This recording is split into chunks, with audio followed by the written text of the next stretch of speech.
Big Boss season 9ல இன்னைக்கு எபிசோட்ல பார்வதி அப்புறம் கமருதீன் இவங்க 2 பேருக்குமே ரெட் கார்டு கொடுக்கப்பட்டிருக்குது. சாண்ட்ரா கிட்ட இவங்க நடந்துக்கிட்ட விதத்துக்காக தான் இவங்க ரெட் கார்டோட இப்ப வெளில வந்திருக்காங்க. ரெட் கார்டு வாங்கிட்டு வெளில வர்றது அப்படிங்கிறது சாதாரணமான கெட்ட பேர் மட்டும் கிடையாது. அது அவங்களுக்கு ஃபினான்ஷியலா எக்கச்சக்கமான பாதிப்புகளை ஏற்படுத்தும் அப்படிங்கிறது நிறைய பேருக்கு தெரிஞ்சிருக்காது. அதை நீங்க தெரிஞ்சுக்கணும். அதாவது பிக் பாஸ்ல ரெட் கார்டு வாங்கிட்டா அவங்களுக்கு என்ன விதமான பின் விளைவுகள் காத்துக்கிட்டு இருக்கு அப்படிங்கிறது யாருக்காவது தெரியுமா? அதுல முதல் விஷயம், கிட்டத்தட்ட பிக் பாஸ் வீட்ல இப்ப பார்வதி அப்புறம் கமருதீன் இவங்க 2 பேருமே 90 நாட்களுக்கு மேல இருந்திருக்காங்க.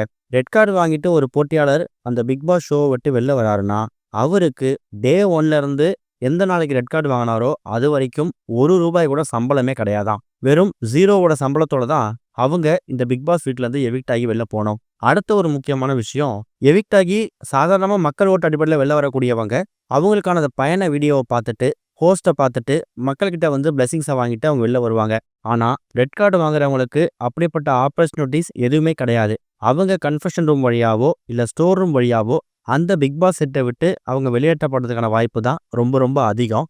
அதே மாதிரி விஷயங்கள் தான் பாரூக்கும் கமருதீனுக்கும் நடந்திருக்கு. இவங்களுக்கு ஏவி ப்ளே பண்ணல, ஸ்டேஜுக்கு கூப்பிடல. அவங்க பிக் பாஸ் செட்டோட பேக் டோர் வழியா அப்படியே நேரடியாக வீட்டுக்கு அனுப்பப்பட்டிருக்காங்க. சம்பளம் மட்டும்தான் கட்டா அப்படின்னு கேட்டிங்கன்னா அப்படி இல்லை. எவிக்ட் ஆகி வெளில போன கண்டஸ்டன்ஸ் கிராண்ட் ஃபினாலேக்கு முன்னாடி வீட்டுக்குள்ளே வருவாங்கல்ல, அந்த என்ட்ரி வந்து இவங்களுக்கு மறுக்கப்பட்டுரும். அதே மாதிரி பிக் பாஸ் வீட்டில் நடக்கக்கூடிய எந்த ஒரு ஈவெண்ட்லையும் கலந்துக்க முடியாது. ஒருவேளை கிராண்ட் ஃபினாலேக்கு வந்து அழைப்பு விடுக்கப்பட்டுச்சுன்னா அதுக்கான அழைப்பு பார்வதிக்கும் கமருதீனுக்கும் போகாது. கடைசியா பிக் பாஸ் கொண்டாட்டம் அப்படிங்கிற ஷோ நடத்துனாங்கன்னா அதுக்கும் பாரு கமருதீன் வர முடியாது. 90 நாட்கள் இந்த பிக் பாஸ் வீட்டில் இருந்திருக்கக்கூடிய பார்வதி அப்புறம் கமருதீன் இன்னும் ஒரு 10 நாட்கள் கொஞ்சம் செல்ஃப் கண்ட்ரோலா இருந்திருந்தாங்கன்னா அவங்களுக்கு எவ்வளோ பெரிய விளைவுகள் வந்திருக்காது.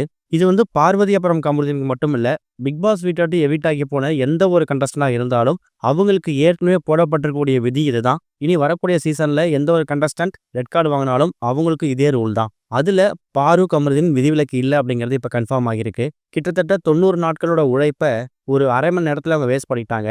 ₹1 கூட சம்பளம் இல்லாம, உழைச்ச உழைப்புக்கு ஊதியம் இல்லாம அவங்க வெளியேறிருக்காங்க.